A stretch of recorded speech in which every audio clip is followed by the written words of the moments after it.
In our last video, we ranked games number 94 to game 71. In this video, we're doing games 70 to 51, and I'm going to follow that up with games 50 to 31, then 30 to 11, and then finally, the top 10. The games in this video, I consider to be rather average, mid, skippable games, but they're not absolutely terrible like in the last video. Endara Gaming, where we beat the games.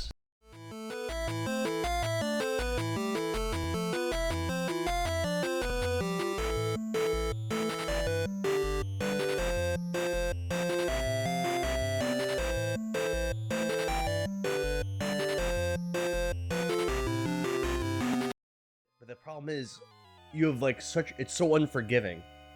You really don't have opportunities to make mistakes. You'll lose. You only get, what, 5 hits, and you lose a life. You have 3 lives, and I think 5 continues, I'm gonna say. Number 70, Splatterhouse for the TurboGrafx 16, released in 1990.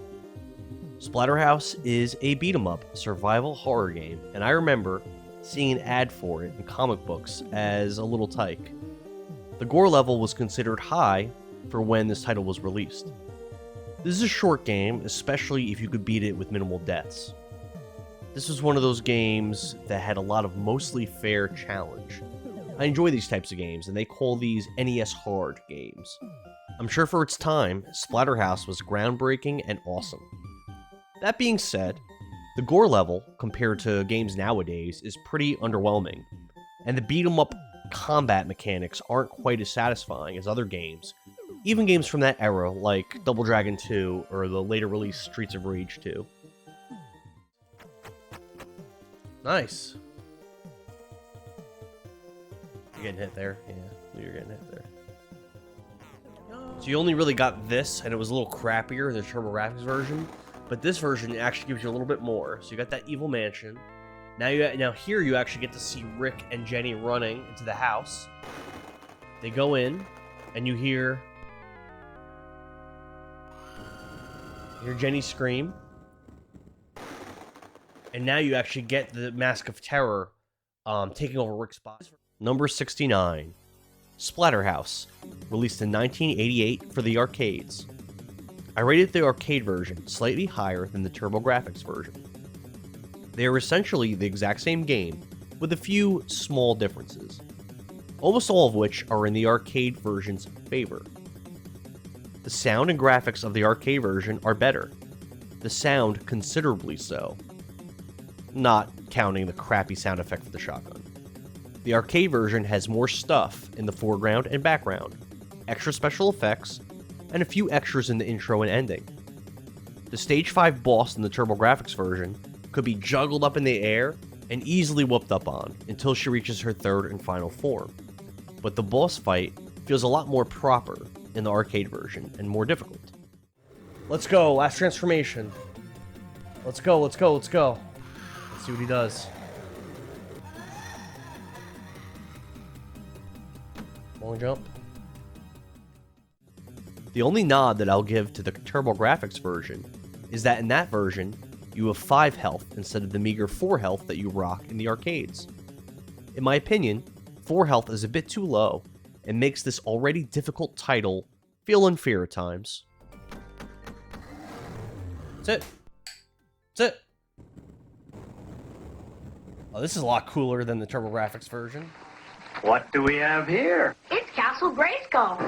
And it's mine. Not so fast, Beastman. He-Man!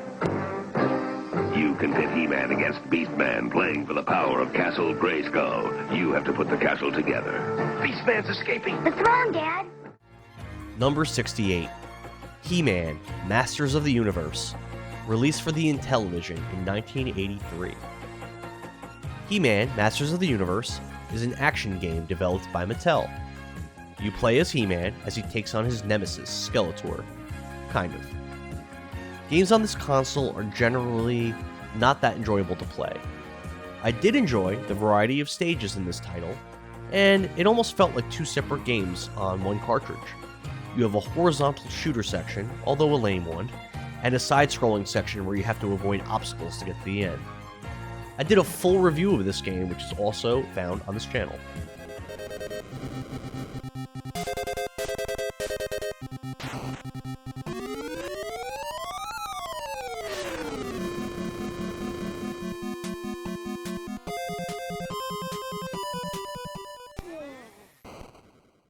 Number 67. Dragon Quest III: The Seeds of Salvation, released in 1992 for the NES. Published in the West as Dragon Warrior 3, Dragon Quest III uses basic role-playing video game conventions, such as leveling up by gaining experience points and equipping items. The battle system is turn-based like the other games in the series. Dragon Quest III does have a little more depth than Dragon Quests 1 and 2, as it features a class system, in which each character has a certain class and has the opportunity to train up new classes. At the start of the game, the player begins as a single male or female hero and is able to recruit new members at the local tavern. I liked the class system in this Dragon Quest iteration, and this was the best story in the series so far. That being said, Dragon Quest IV is also on the NES and is a superior game in almost every way, though it does lack the cool class system of Dragon Quest III.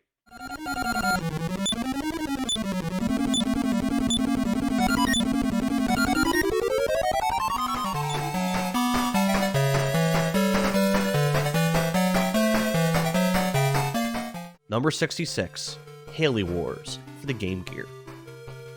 Haley Wars is a vertical shoot-'em up. This game focuses on rebuffing an alien invasion that approaches Earth by hiding within Halley's Comet.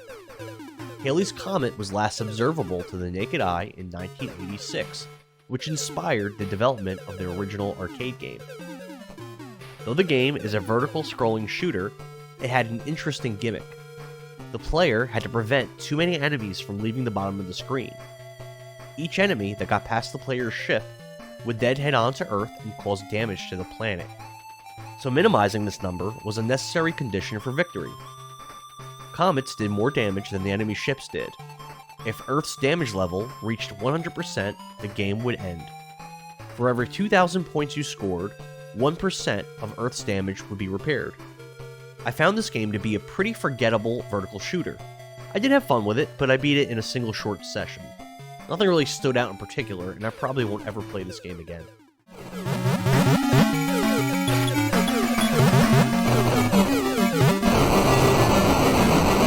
played this game since I was a little kid. I played it. I had a cousin that had a TurboGrafx. I played it maybe twice. Once, it must have been like twice.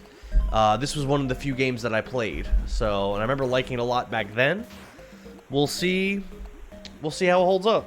Number 65, Bonk's Adventure, released in 1990 for the TurboGrafx 16. This game takes place in a fictional prehistoric era.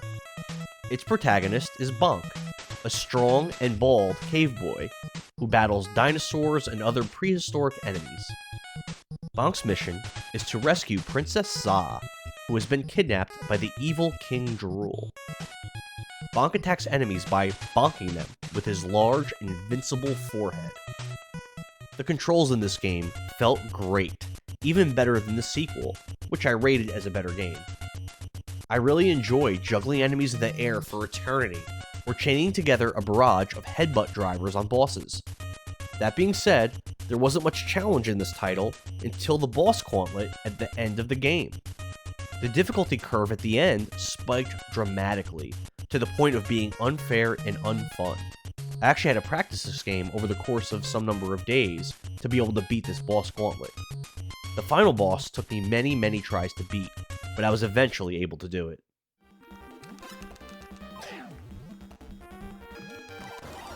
We did it! We did it! We did it! Oh. Oh, we did. Oh, awesome! I get to. That's Ripley's, the friggin' thing from Aliens. Uppercut and like a straight punch. It's taking damage though. That's so cool. I get to play as this thing. Yo, these things miss me. Can these things miss me? Number 64, Aliens for the arcade, released in 1990. This is another game that I beat on the Pandora arcade machine. Aliens is a run-and-gun shooter video game developed and published for arcades by Konami. It is based on the 1986 film of the same title. I really liked the art style in this game and found a lot of the sprites to be very well done. Some of the sections looked pretty nice as well, especially for such an old game. Playing it on the Pandora did make it a little bit less fun though, as it was impossible to lose. I never got to really experience what challenges this game had to offer, as I didn't get punished for playing poorly and dying over and over. There we go.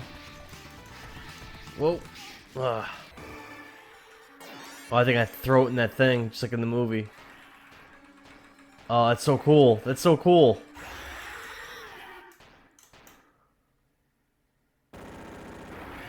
Huh. Alright.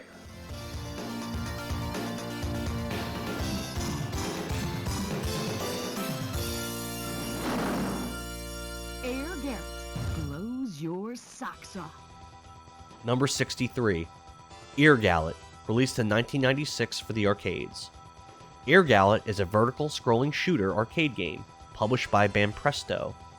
Players control a fighter jet through 6 levels to destroy a terrorist organization who are destroying major worldwide cities and brainwashing the world's population with propaganda. The gameplay for this title involves destroying waves of enemies, picking up power-ups and new weapons, and destroying bosses. I played through this vertical shooter with my friend Kevin. We beat it in one sitting. The sound, graphics, and gameplay were all great, even if it was a bit easy and the challenge a bit shallow. I would consider playing this game again, maybe. Here we go. Oh. Is that it? Oh, we got a skull under the skull. Double skull. Oh, shit. Whoa, he's fast. Whoa, he's fast. Chill out, man. Relax, bro. Monsters are attacking our village. I got you, bro. I got you. Alright.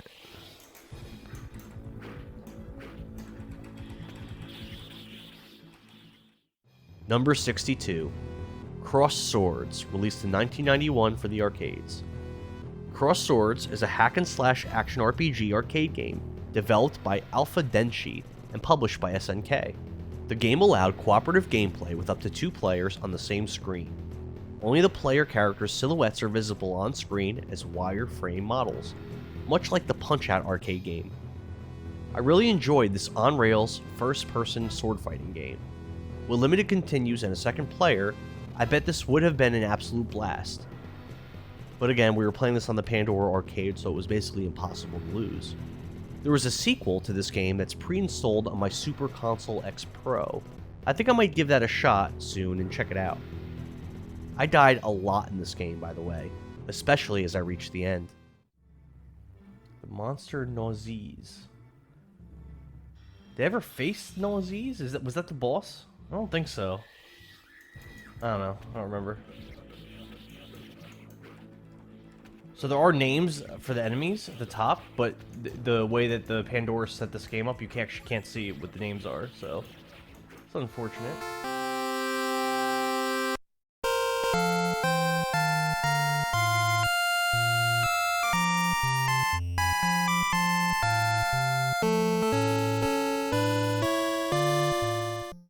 Number 61, Dragon Warrior, released in 1989 for the NES.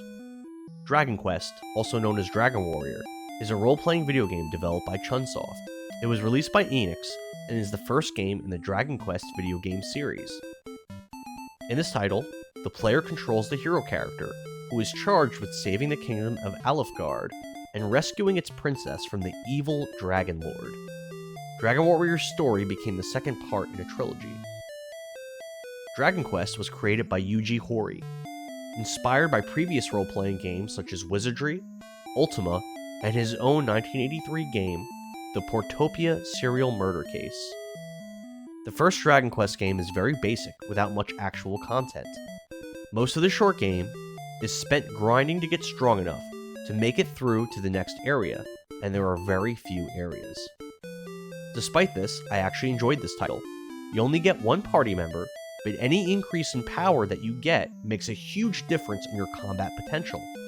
You get very strong, very fast from grinding, and the character progression felt similar to the game Shining in the Darkness, which is another game that had character progression that I really liked.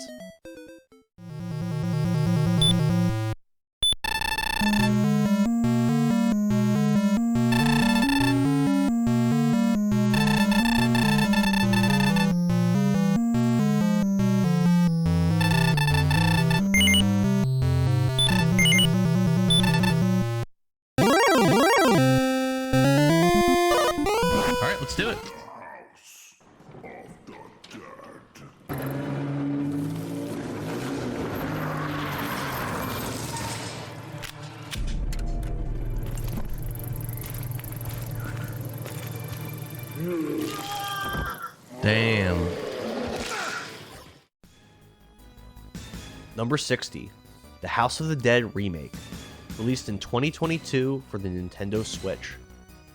The House of the Dead is a horror-themed light gun shooter video game franchise created by Sega in 1996. The House of the Dead has been, along with Resident Evil, credited with popularizing zombie video games, as well as repopularizing zombies in mainstream popular culture from the late 1990s onwards, even to today. First, let's get this out of the way. The controls for the remake are really bad. There are different options for how to control your gun, but they are all terrible. I'm not really sure how this is controls. I think you like point or something? Or you might only use one controller. I'm not really sure how this works. Most reviews are unfavorable towards this game, but I actually had a lot of fun playing it. It's pretty short, but there's a lot of challenge. The enemy designs are gruesome, the gore is top-notch, and the physics are pretty fun to behold.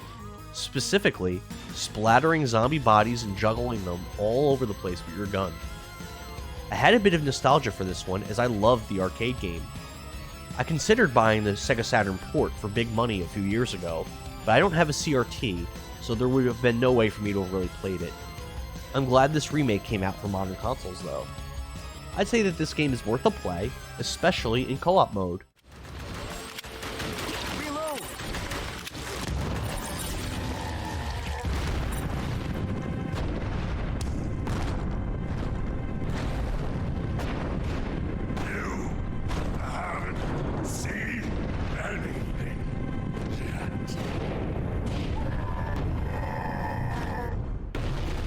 Ago to get today.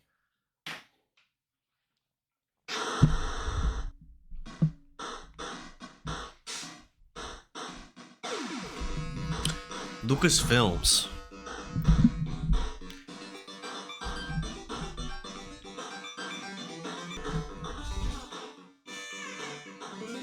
Look at that. That looks awesome. Number 59, Maniac Mansion, released in 1988 for the NES. Maniac Mansion is a graphic adventure game in which the player uses a point-and-click interface to guide characters through a two-dimensional game world and to solve puzzles. Each character possesses unique abilities, which made for a nice variety. Maniac Mansion features cutscenes, which was always a welcome addition to any NES game. This title takes place in the mansion of the fictional Edison family. The game begins as Dave Miller prepares to enter the mansion to rescue his girlfriend, Sandy Pants, who had been kidnapped by Dr. Fred. I found this to be a pretty fun point-and-click game. It was confusing at times, but kind of in a good way. I played this with my older daughter a few times, and it kept her attention for a little while. Those cooling rods. I'm not going to touch hot rods. What about this button?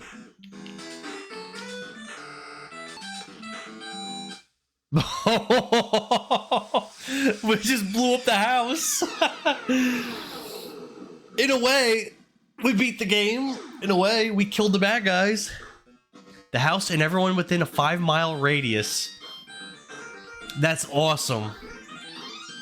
That is awesome. Have been destroyed in a massive nuclear meltdown. GG's. I had just saved it. It's not a big deal. The game is over. He's the beast you loved on Super NES. And now we've captured him on Game Boy in an all-new game with all new enemies and worlds. Donkey Kong Land. New for Game Boy and Super Game Boy. Number 58, Donkey Kong Land, released in 1995 for the Game Boy. Donkey Kong Land is a 2D side-scrolling platform game that borrows mechanics established in Donkey Kong Country. Nostalgia and great music are what I think about when I hear Donkey Kong Land. I played this game more than any other Game Boy game as a kid, barring Pokemon Blue. This game does get pretty repetitive though, but I still enjoyed playing it in 2022. 3, 4, 5, 6, still taking hits. 7. So it takes 13 hits to kill that boss. That is a lot of hits. Congratulations. I'm doing the Thriller dance.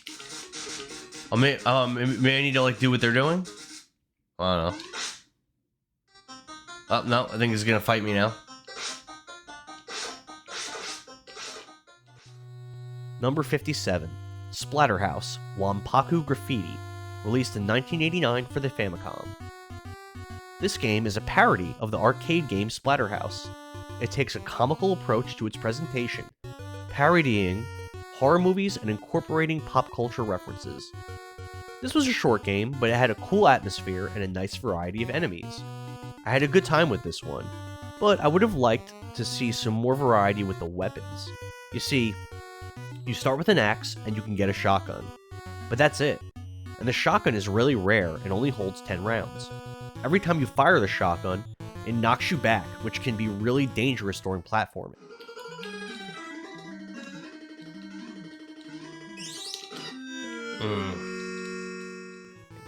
I don't believe you ever have a realistic opportunity to use the shotgun against any of the bosses either, which was unfortunate. The difficulty and stage length of this game was a bit inconsistent. Some sections felt really difficult, while others extremely easy. I spent a long time trying to complete some of the stages, while others I breezed by, and they were over before I even got a feel for their environments. Wow. This is ridiculous. Oh my god. Impressive, very impressive. But what if I were to do this? Gemma placed the blade of his death scythe to Zombini's throat. Zombini! If you wish to see the child die, then go on and fight to your fullest. But know that this child's soul will forever roam the plains of hell. Ha ha ha ha ha. Pompous perished. Ho ho ho. You have been, what's the term? Highly amusing. Ugh. Oh, you breathe still, human. Zombini, Zombini, can you hear me? Ugh, your mother still lives. Please, for me, find your mother. Arg. Ho ho ho. Ah, a parent's love for his child. How touching. But don't you worry. Your son will be spared to live the rest of his life happily enslaved to our high priest. Number 56, Dragon Quest V, Hand of the Heavenly Bride, released in 1992 for the Super Famicom. Dragon Quest V is the 5th installment in the Dragon Quest series, and the second of the Zenithian trilogy. Dragon Quest V was the first game in the series in which certain monsters from random encounters might offer to join the player's party. This concept was an inspiration for the Pokemon video game series, which debuted several years after Dragon Quest V's release. Later, the same feature would spawn the Dragon Quest Monsters series in 1998. My opinion of this game. Well, what a letdown. Dragon Quest IV was one of the best RPGs I ever played, and when I read Dragon Quest V was superior, I was hyped to play through it. There is a decent number of fans who consider Dragon Quest V to be the best game in the series. After I completed it, I felt it was just a very average RPG experience. Some of my gripes were that the human party members never tended to stay with your team for very long. The monster catching and raising system wasn't enjoyable, as when you train up monsters, they seem to gain experience very slowly, and many of them have maxed levels. I found that the final boss seemed like a random afterthought and wasn't a very well-developed opponent. Still, this title had great music, and the combat system was pretty tight. Come now, children. I've never seen you two cry so loud before. Maybe the children could sense that something has befallen their parents. What? Okay, Uncle Sancho. I just have to use a staff, right? A magical light illuminated the statue. Zombini turned back to flesh.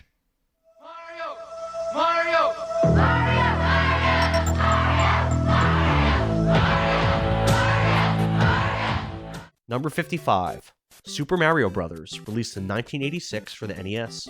This is the side-scrolling 2D monster that established the NES as the juggernaut of the 8-bit era. You play as Mario as he traverses a 2D world to defeat Bowser and rescue Princess Peach. This game was not nearly as fun as I remembered. I always viewed the NES Mario Brothers games as the third entry being the best, the second Mario to be the worst, and the first Mario to be somewhere in the middle. But after playing both Mario 1 and 2 earlier this year, I actually found the Super Mario Bros. 2 was a superior game.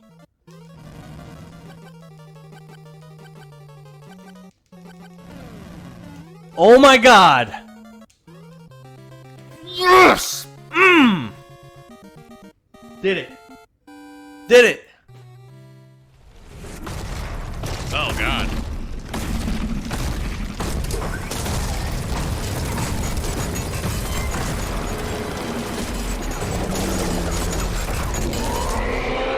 Hey, are you the Marcus Phoenix? The one who fought at Asfield Fields?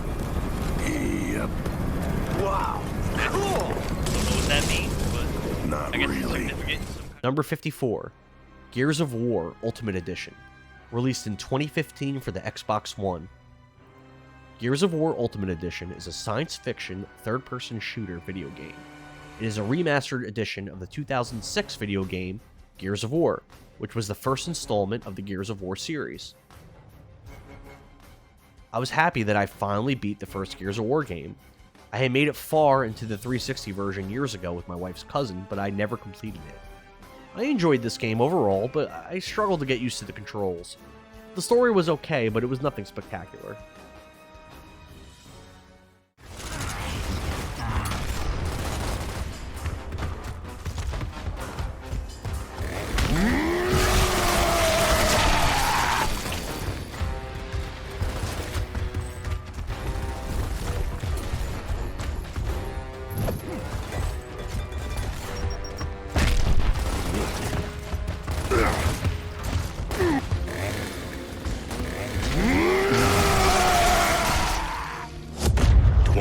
Years after our world was ripped apart from the inside, we had peace. But then, those we loved were taken. Mom! And everything changed. Number 53, Gears of War 4, released in 2016 for the Xbox One. Gears of War 4 takes place 25 years after the events of Gears of War 3, where the emulsion countermeasure weapon destroyed all emulsion on the planet Serra, killing the locusts and the lambent in the process. To protect the surviving human population, the reformed Coalition of Ordered Governments established walled-off cities to protect its citizens from the dangers outside, while declaring martial law to prevent any travel outside the cities. However, some human survivors rejected the viewpoints of the COG and formed a group called the Outsiders that live outside of the COG jurisdiction, raiding COG territory to gather resources. The game's main story focuses on J.D. Phoenix, the son of Marcus Phoenix, and Anya Stroud, who, alongside his friends Delmont Del Walker and Kate Diaz, deal with a new threat to humanity's survival. This title had a nice, unique selection of enemies, which was much better than I anticipated. I kind of thought I'd be fighting the same opponents as the other games. There was not enough of an improvement in this title over Gears 3 though. In fact, I would say that Gears 3 was a far superior game. I did enjoy some of the early parts of this title, learning about what was going on in the world, and there was a bit of a survival horror element to the earlier sections. The ending was not satisfying, and there was no closure to the story, which I did not particularly enjoy.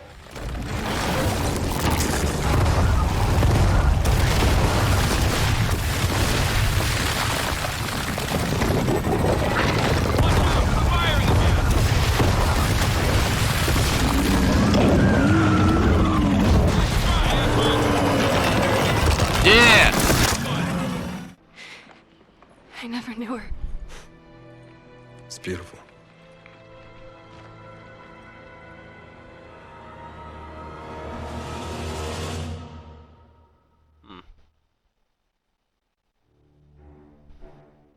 That's a weird way to end it. I mean, I guess maybe that artifact is bad in some kind of way, but that was really big. It's bad enough that Sega Genesis has the most 16-bit games, but this new Sonic the Hedgehog, oh, he really doth my doilies. They say he's incredibly fast. Well, what's the hurry, mister? And about his attitude. Smarty pants! Why can't it be more like that nice boy Mario? Number 52. Sonic the Hedgehog, released in 1991 for the Sega Genesis. Sonic the Hedgehog is a platform video game developed by Sonic Team and published by Sega. This was the first game in the Sonic the Hedgehog franchise. Players control Sonic the Hedgehog, who can run at supersonic speeds. Sonic set out on a quest to defeat Dr. Robotnik, a scientist who has imprisoned animals and robots and seeks the powerful Chaos Emeralds. The gameplay involves collecting rings as a form of health and a simple control scheme with jumping and attacking controlled by a single button. This was never one of my favorites as a kid, actually, and while playable in 2022, it still isn't one of my favorites. It's fine, and as I remembered, the underwater sections are a real bummer.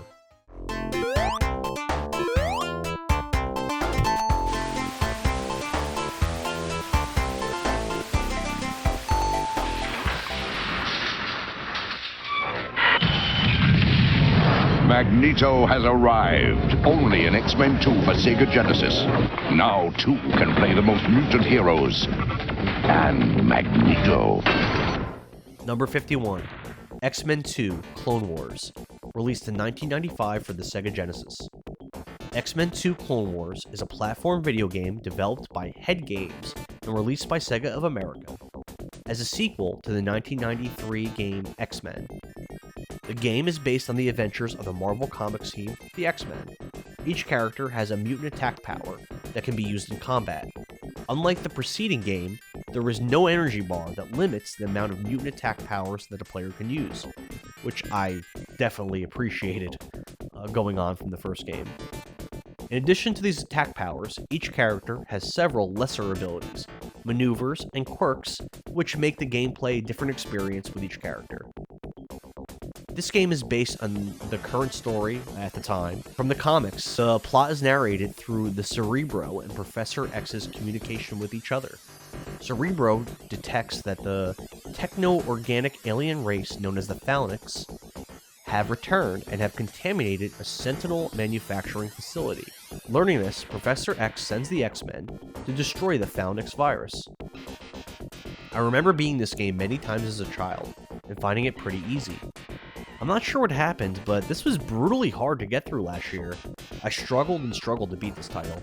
I still enjoyed the nice selection of mutants and their varied abilities. I like the boss fights and the cool way that you recruit Magneto. This is definitely one of the best X-Men games that I've ever played. There's no question about that.